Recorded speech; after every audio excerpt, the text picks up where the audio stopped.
মই শ্ৰী হিমন্ত বিশ্ব শৰ্মা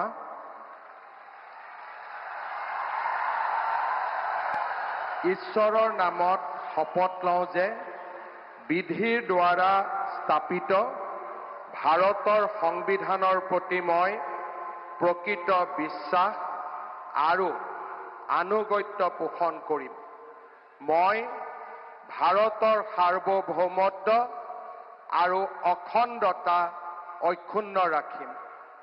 মই অসমৰ মুখ্যমন্ত্ৰী হিচাপে মোৰ কৰ্তব্য বিশ্বস্ততাৰে আৰু শুদ্ধ অন্তঃকৰণেৰে সম্পাদন কৰিম আৰু মই ভয় বা পক্ষপাত, অনুৰাগ বা বিদ্বেষ নোহোৱাকৈ সংবিধান আৰু আইন অনুসাৰে সকলো শ্ৰেণীৰ লোকৰ প্ৰতি ন্যায় আচৰণ কৰিম।